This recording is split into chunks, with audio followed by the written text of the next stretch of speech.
Good morning. Welcome to our online worship service of Kitsap Unitarian Universalist Fellowship. I invite you to follow along in the order of service. We will put the link into the chat section. Whomever you are and wherever you have come from, or whatever your comfort with digital technology, for this hour we are here one gathered congregation and all are welcome. My name is Bonner Sams. I have been active on our worship and social justice committees. My involvement with this fellowship seems to have increased exponentially ever since my first 3-year term on our Board of Trustees ended 4 years ago. Miracles keep coming.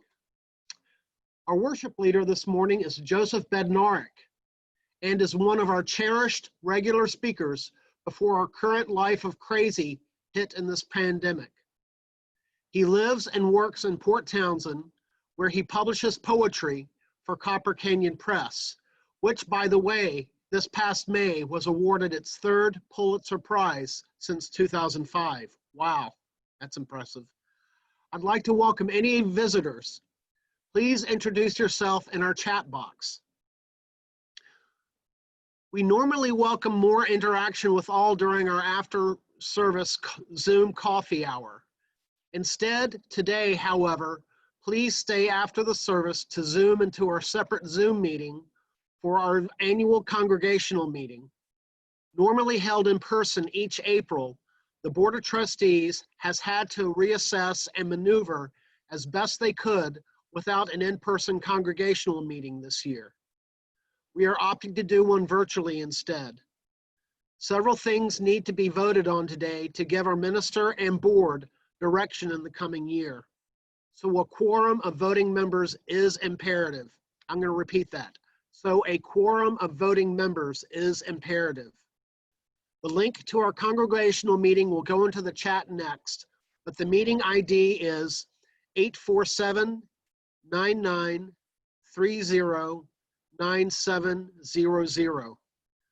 We think and hope that we disable the necessity to enter a password. But if one is asked for, please enter 836885 to be admitted into the congregational meeting. And that password once again is 836885. But we do not think that you will have to use it. If you are phoning in today, welcome. If you want to join the congregational meeting by phone, the number to call is 253-215-8782. As stated above, the meeting ID is 847-9930-9700. And the password for that, for phoning in, is 836885. The announcements are on our webpage, www.kuuf.org, or our weekly email newsletter, The Candle. We would like to start today by acknowledging that the land on which we all live is the Aboriginal territory of the Suquamish, the Sklallam, and the Skokomish people. They have lived in harmony with the lands and waterways along the Washington Central Salish Sea for thousands of years. These tribes still live here and protect the land and waters of their ancestors for future generations, as promised by the Point Elliott Treaty of 1855. Now please enjoy Brian Kinney playing our call to worship, Gather the Spirit, hymn number 347 in our Singing the Living Tradition hymnal, also known as the Gray Hymnal, after which Joseph will read our opening words.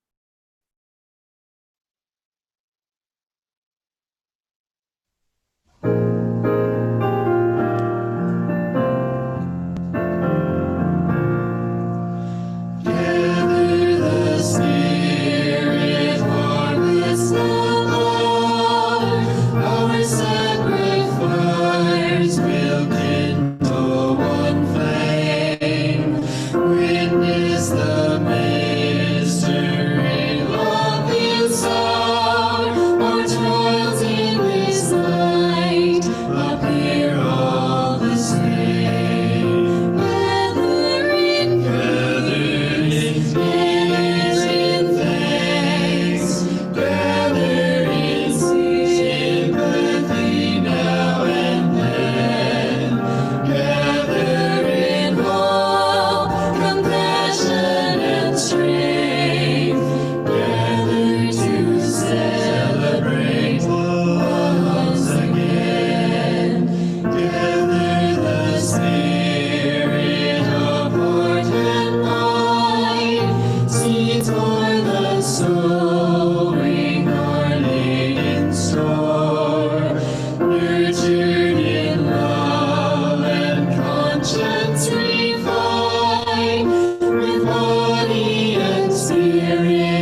guys sounded great.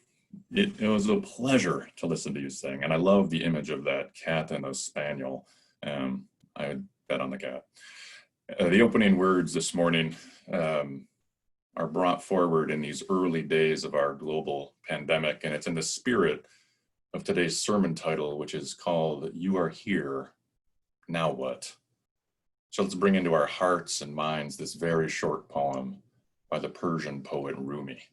The poem's entitled, "Where Am I Going?" Where am I going on this glorious journey? To your house, of course.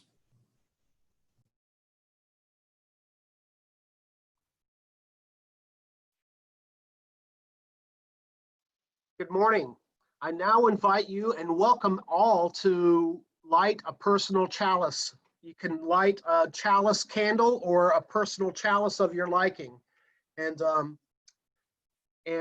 I will read these chalice lighting words, which will appear on the screen.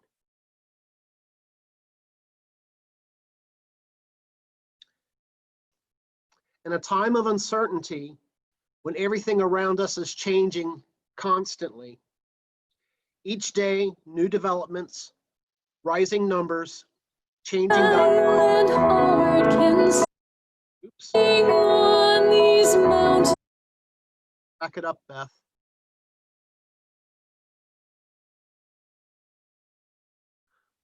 Back it up a little bit more.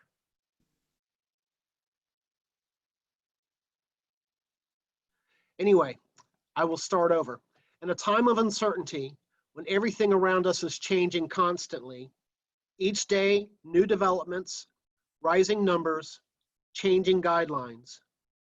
When the world we live in suddenly seems upside down and topsy-turvy, we light our chalice to remind ourselves of our grounding in our faith. We remember that the flaming chalice came into being as a beacon of hope during World War II, a secret symbol that offered help. In the midst of all, we wrap ourselves in the warm light of a familiar flame, a reminder of the strength that emerges when we come together in community.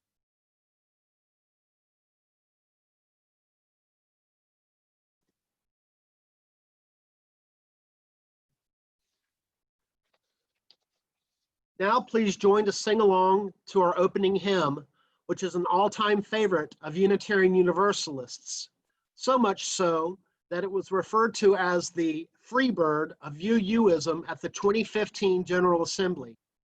Number 1064 in the Singing the Journey hymnal, also known as our Teal hymnal, Blue Boat Home.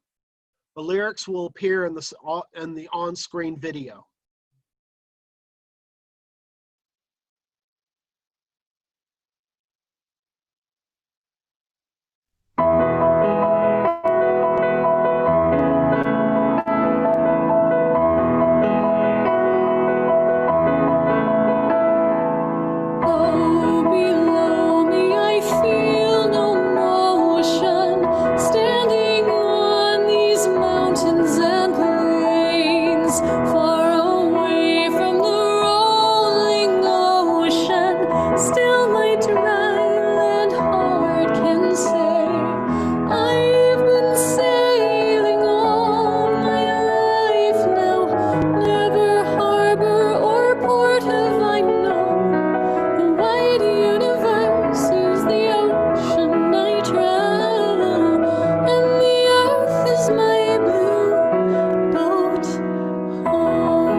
Pilgrim souls.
Free bird indeed. Please join me in the spoken affirmation. The words will appear on the screen. We gather, hang on. We gather as a caring community, seeking life's deeper meanings. We value diversity and affirm the worth of all living things. We strive to speak truth and love, to act for justice, to grow in spirit, and to care for the earth. We celebrate with open hearts and minds the creative power that sustains and transforms us. Now it is time for our morning offering. If you would like to donate electronically, please click on the PayPal link in the chat box. You may then email admin, ADMIN, @kuuf.org to let us know if your donation is for the 1, KUUF General Fund, 2, the Minister's Discretionary Fund to help our members in need, or 3, our monthly charitable giving recipient for the month of July, which is the Bremerton Food Line. You may also send a check to the address on the screen.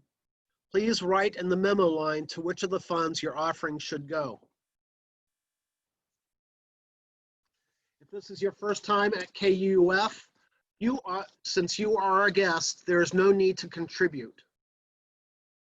Let there be an offering to strengthen and sustain our community, which is sacred to so many of us.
Morning from Port Orchard. It's time for the story for all ages. My volunteer today is my granddaughter Zoe, who's here from Germany. Thank you for helping me today, Zoe. Yeah, no problem. Today's story for all ages is about finding the courage for the tough stuff.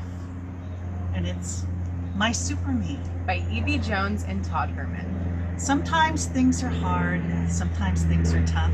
Sometimes we try, and it's still not enough.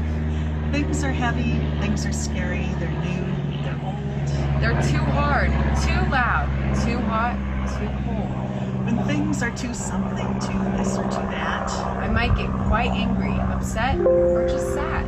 But then I remember I'm never alone. I remember my power that's mighty and strong. A power so powerful it doesn't know fear. A power so mighty, right inside me, right here.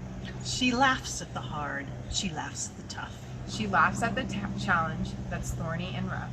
I gave her a name, for a name gives her might. This name gives her power to fight all my fights. To fight all my battles, my fears, and my To sads. fight all my angries, my hurts, and my bads. I summon her powers, she quickly transforms. She's the wind, she's the force, she's Captain Storm. A storm that loves challenges, both big and small. My fears and my toughs, she conquers them all. Forever creative, playful, and strong. Embracing each challenge, she shouts, "Bring it on! Bring it on, oh you trouble, bring it on, oh you fear. Bring it on, oh you doubt, because I am right here. I summon my powers and I quickly transform. I'm the wind, I'm the force, I'm Captain Storm. For I am the great one, I show courage galore. Stepping into my power, stepping into my more. I can choose how I answer, I can choose what I feel. I can choose what I think, what I say, what I deal.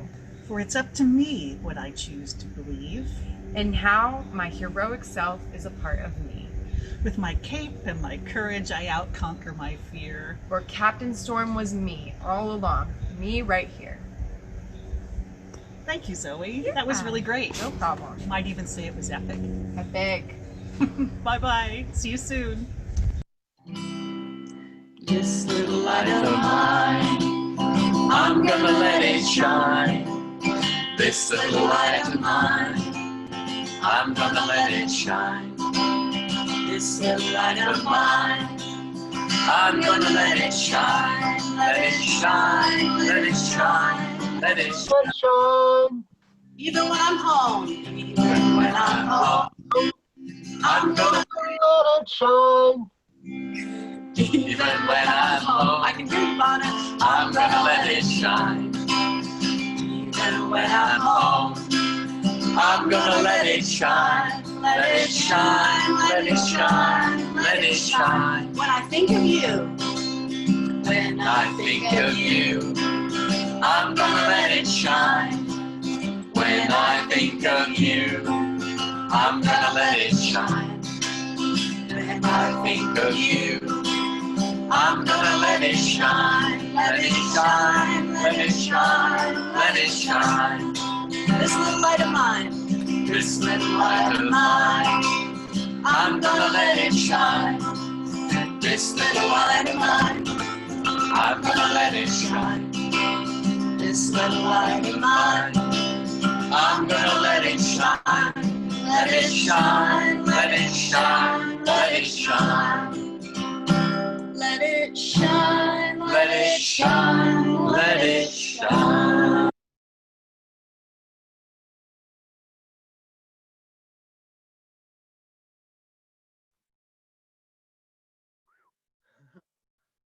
Thank you, Kathleen, and your wonderful granddaughter. And thank you, Reverend Jessica, William, and Liam for that beautiful rendition of This Little Light of Mine. Now is the time in our service when we recognize our joys and our sorrows. Though we are physically distanced from one another, our hearts and spirits remain connected. When shared together, our joys are amplified and our sorrows lessened. On Friday, Reverend Jessica emailed us with the sad news of the passing of longtime and much beloved member, Darlene Johnsrud. Please hold her husband, Ted, and their children in our thoughts and in our prayers at this difficult time for them. If you have a joy or sorrow to share, I invite you to put it in the chat. If you please put it into to panelists and attendees. I will read them aloud.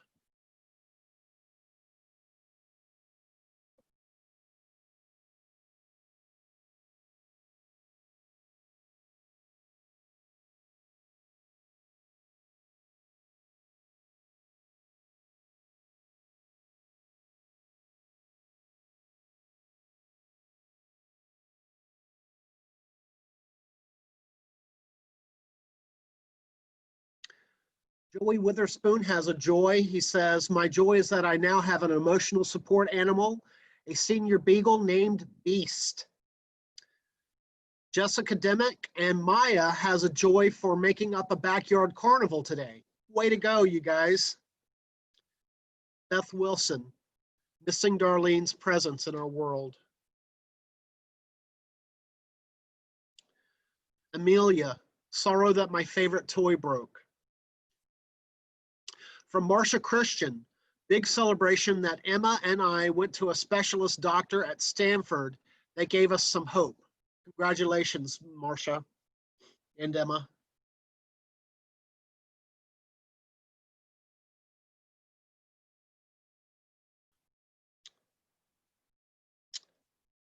From Ree Beriner, my joy is for Darlene's life. She was a role model for me of grace, wisdom, and bravery. Indeed, that's so true. From Angie Canavan, mine is a joy and a sorrow. I am going through divorce. I think it'll be finished next month. From Liz and Brian Watson, I am full of sorrow for the death of my cousin Jody, who was a bright light and who fought a resilient battle against cancer for years.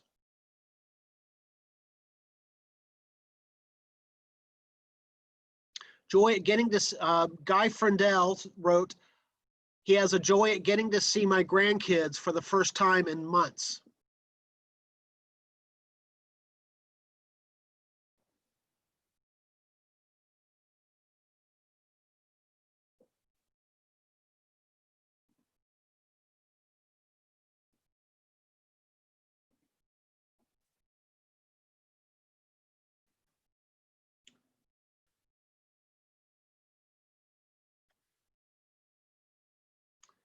Thank you everyone for sharing. May those who shared this morning feel the love of this community surrounding you and holding you close. And for all of those whose joy or sorrow is too tender to share, our hearts are with you. May the spirit of life and love bring peace to us all. Amen and blessed be.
The reading this morning is a short poem. It's a mere 22 words by one of America's bravest and fiercest poets, Emily Dickinson. Who has not found the heaven below will fail of it above, for angels rent the house next ours, wherever we remove. Please join now in a period of reflection.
Good morning, everyone. It is such a pleasure to be with you again here in church. And while the physical sanctuary is located in Bremerton, Washington, I would like to believe that the sanctuary of our values and the sanctuary of the Unitarian Universalist principles are in our hearts, they're in our minds, and they're in our behaviors in the world. And speaking of the world, my guess is that we have all been there, en route somewhere between Alpha and Omega, looking at a large two-dimensional map protected behind plexiglass that's been scratched, pocked, smudged from people pointing to the map with their keys or a finger, a pencil or a penknife, maybe at a rest stop along the highway or in a subway station in a big city. And what we're trying to figure out is exactly where we are. And we're staring at the map aided by a bright, bold arrow pointing at a specific spot. And the arrow and the spot accompanied by three profound and comforting words. You are here. You are here. You look around and you think, here. And if you had a smartphone and a proper connection to satellites, you could pin your location to determine the exact coordinates of longitude and latitude of where your current here is. And if you texted those coordinates to your friends and family in Madagascar or Mumbai, they would know precisely where you were located on our simultaneously vast and microscopic planet. Vast because compared to our bodies, our planet is vast. It's filled with nooks and crannies, buttes and fissures, rivers, thickets, bustling cities, sleepy outposts, frog ponds, massive oceans. It can be very easy to get lost on a vast planet, so maps, coordinates, smartphones with satellite connections, they come in very handy to help us figure out where here is. Now, our planet is microscopic, of course, relative to the vastness of the universe.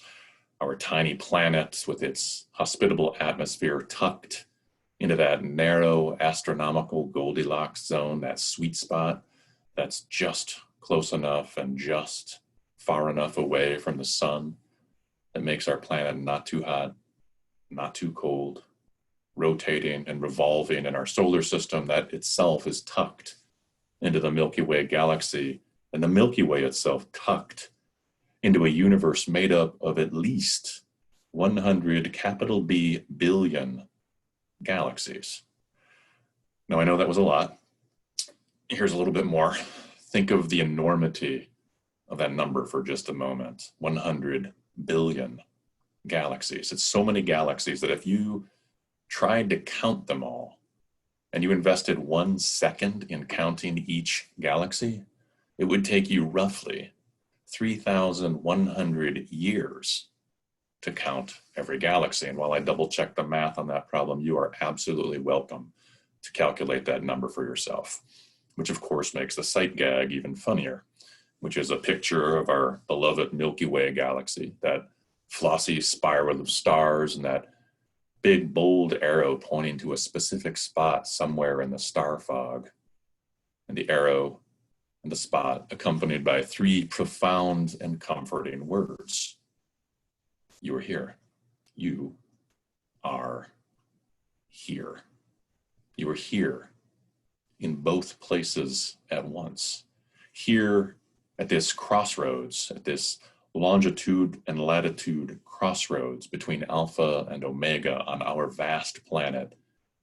And at that precise moment, you are also here, floating on this gorgeous fleck of space dust, tucked within a galaxy itself, tucked somewhere within a universe of 100 billion galaxies. Now, this contrast of microscopic and vast is precisely why all the French existentialist philosophers smoked and enjoyed their time discussing philosophy and soccer in cafes throughout Paris, which leads us, of course, to a classic teaching from the Buddha, slightly edited, on how difficult it is to realize this human form, to become an actual living, breathing human being, to achieve those first 2 critically existential words, you are, so you can enjoy the third, here.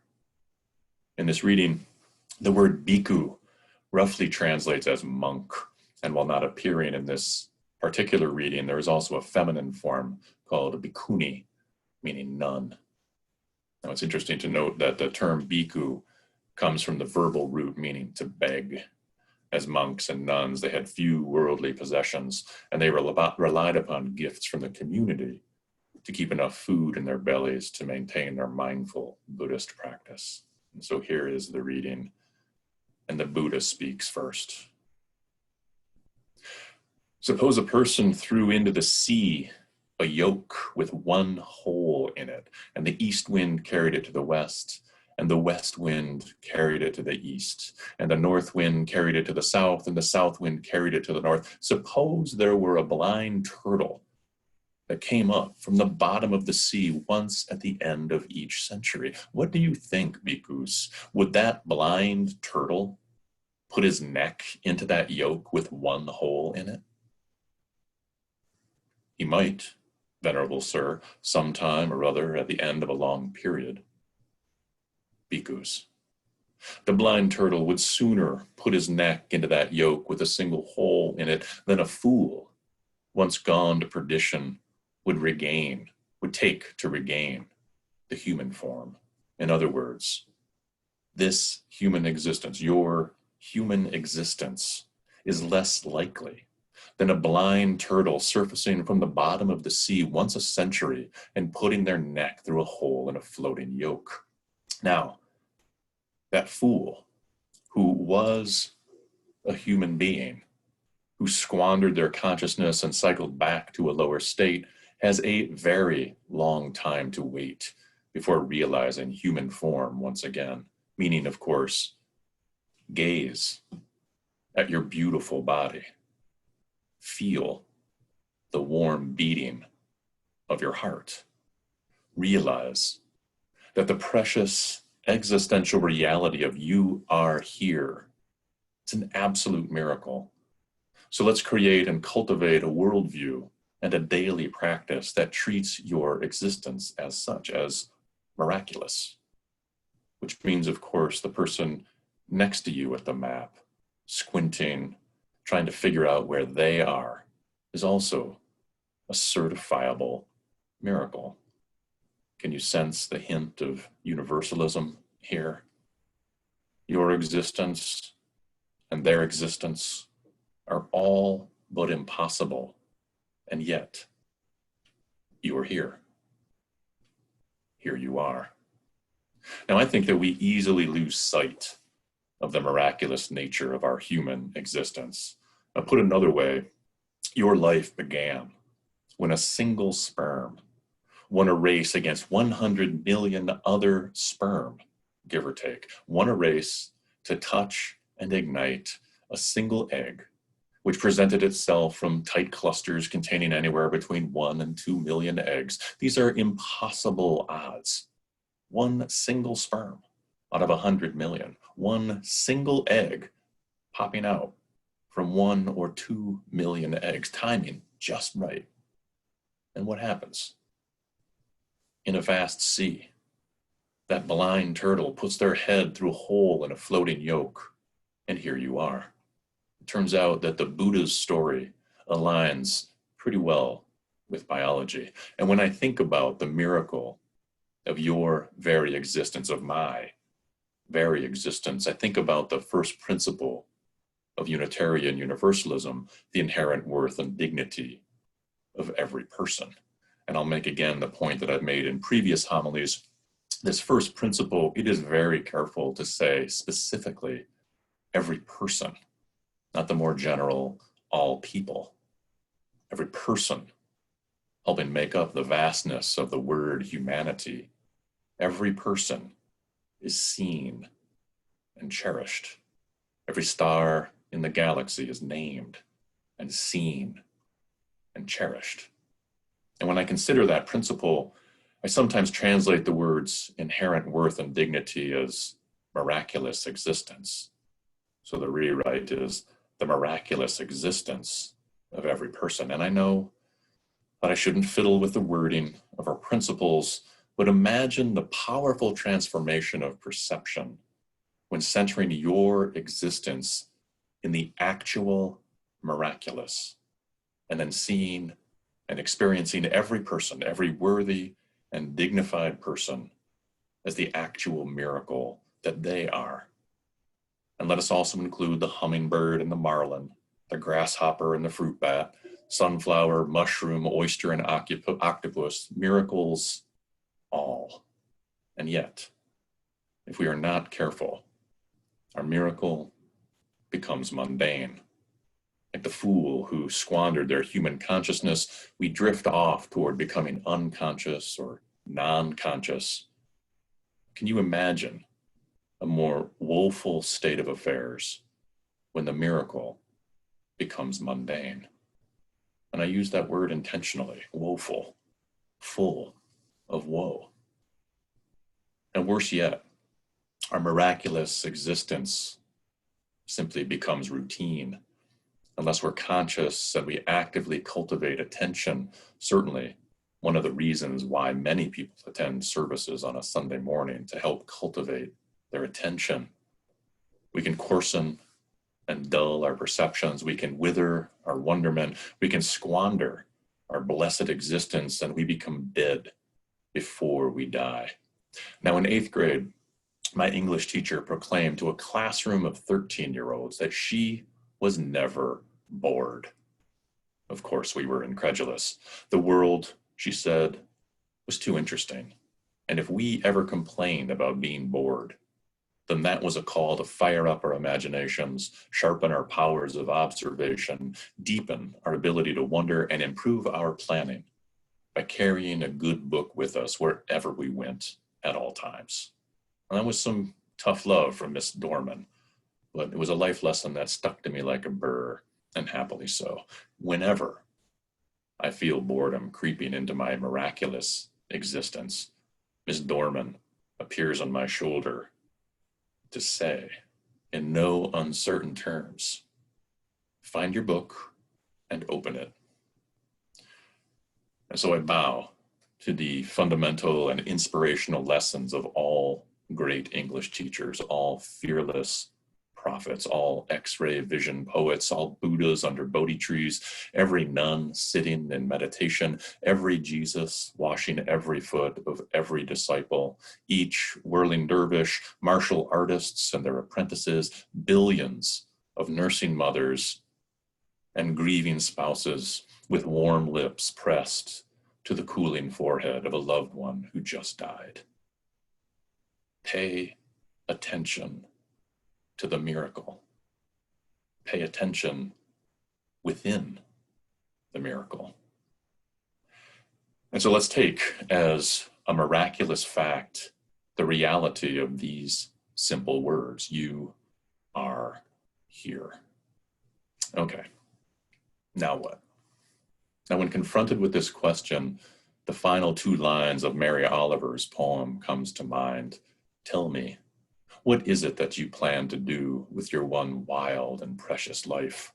The poem's entitled The Summer Day, and here in the early days of summer, here in the early days of our global pandemic that is teaching us in no uncertain terms the unignorable truths of the seventh Unitarian Universalist principle, respect for the interdependent web of all existence of which we are a part, let us bring voice to this poem that has so much to teach us about our miracle. The Summer Day by Mary Oliver. Who made the world? Who made the swan and the black bear? Who made the grasshopper? This grasshopper, I mean. The one who has flung herself out of the grass, the one who is eating sugar out of my hand, who is moving her jaws back and forth rather than up and down, who is gazing around with her enormous and complicated eyes. Now she lifts her pale forearms and thoroughly washes her face. Now she snaps her wings open and floats away. I don't know exactly what a prayer is. I do know how to pay attention, how to fall down into the grass, how to kneel down in the grass, how to be idle and blessed, how to stroll through the fields, which is what I have been doing all day. Tell me, what else should I have done? Doesn't everything die at last and too soon? Tell me, what is it you plan to do with your one wild and precious life? Now, how beautiful it would be to tack this poem at every publicly posted map to accompany that arrow in the phrase, you are here. You are here. Now, tell me, what is it you plan to do with your one wild and precious life? And if your life provides you with the privilege of choices, consider yourself very blessed. Many billions of your fellow miracles have very few choices, and they call on us to fulfill our second UU principle, justice, equity, and compassion in human relations. And because we have been privileged with choices, we also have the responsibility of choosing well. Our UU principles are explicit and clear in helping guide us, especially the fourth principle, the free and responsible search for truth and meaning. And to again call upon the French existentialists, I think this is exactly what they were doing in those Parisian cafes. They were searching for truth. They were searching for meaning. They were smoking and drinking, discussing and arguing, riffing on ideas to be supported or supplanted, and then contemplating the mysteries of the universe, what they called the absurd universe. And I'd like to think that Albert Camus one of my personal favorites, came up with this idea while smoking in a cafe. Quote, "Against eternal injustice, people must assert justice, and to protest against a universe of grief, they must create happiness." Now here, I am with Albert Camus 100 billion%. Assert justice and create happiness. And if I were sitting with him in that cafe, I wouldn't be smoking. I would add 2 words, for all, as in justice and happiness for all. And all extends beyond the bounds of human-centered existence. And I'm confident that he would agree. And this, of course, is what the poet is teaching us. You are free to hold a miracle in your hand and consider your fellow world citizen, the grasshopper. Study the intricate design of this particular insect. Don't make it an abstraction. It's very concrete, right there in your palm. There's a design right there that took millions of years of evolution to create. Look how that grasshopper moves her jaw, how she gazes with complicated eyes, how she washes, how she snaps her wings and floats away. You just held millions of years and perfect design in your hand, in your hand. Miraculous. It reminds me of number 398 in our gray hymnal, which is entitled Singing the Living Tradition. Number 398 is William Blake's short poem put to music. To see the world in a grain of sand and a heaven in a wildflower. Hold infinity in the palm of your hand and eternity in an hour. And I love how Blake says a heaven, not heaven, not the heaven, a heaven. Now, I don't know exactly what a prayer is, the poet writes. I do know how to pay attention. You were here. The blind turtle found the hole in the floating yolk and put their head through. That's you. The greatest miracle, the greatest gift within your miracle is time. Consider that time, your time, sacred. Sanctify your time. Someday soon, you won't have any more time. So right now, on this Sunday morning, tucked somewhere deep within 100 billion galaxies, savor your miracle by paying attention. Paying attention is a profound spiritual practice, perhaps the deepest spiritual practice. You are here. Now what? The grasshopper in the palm of your hand is telling you everything you need to know. Amen.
I invite you now to set an intention and choose your word for the week ahead.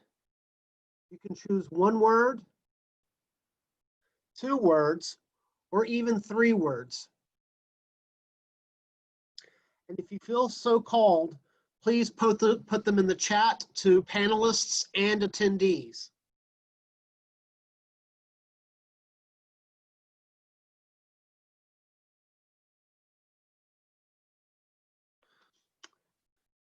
Pay attention to preciousness. Pay attention.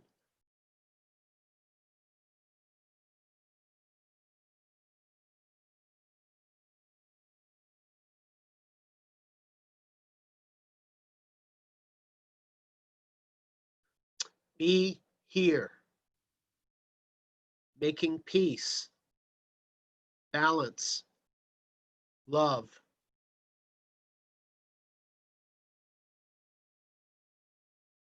Dig and plant. Patience. Sacred presence. Divine reverence. Bonding.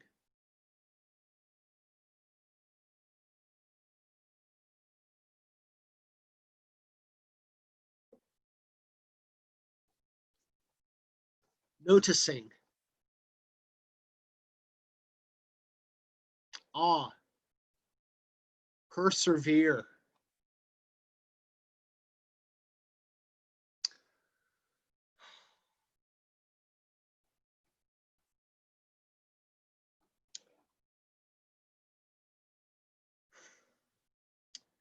Embrace. My Sue.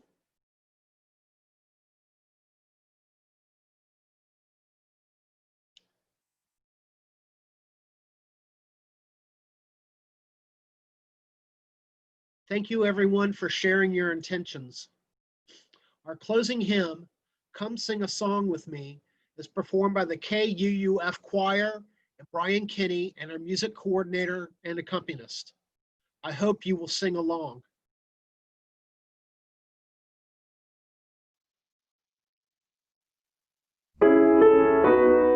In the palm of your hand, and eternity in an hour.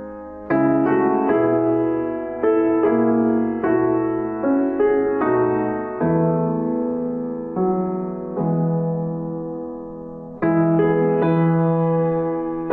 see a world in a grain of sand, and a heaven in a wildflower,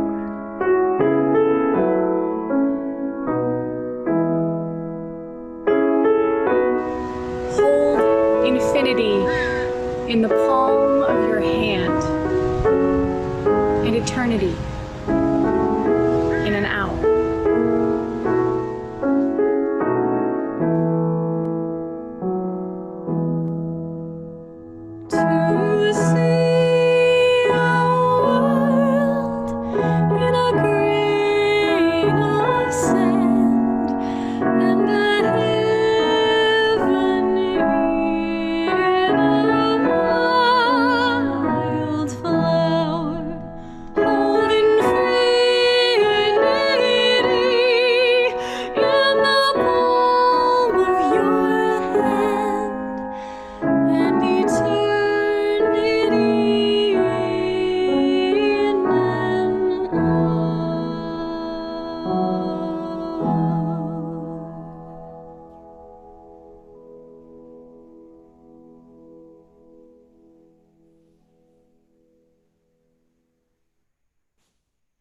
The closing words this morning, a beautiful little poem. The closing words this morning, a beautiful little poem by Antonio Machado that seems very appropriate as a follow-up to the sermon today.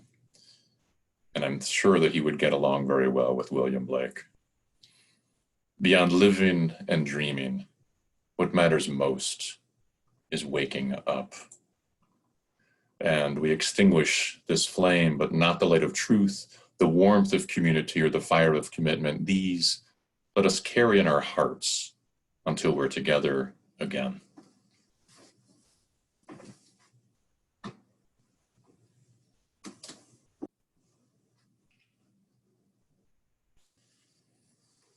Please remember that all are encouraged to Zoom into our annual congregational meeting after the service. The Zoom room will open at 11:45 to establish members who have voting rights. We will start as close to noon as possible. The meeting ID is 847-9930-9700. If prompted to enter a password, please enter 836885. So thank you, Joseph, and thank you, Beth, and wow, what an awesome sermon. Thank you. I will hopefully see you guys at the annual congregation meeting.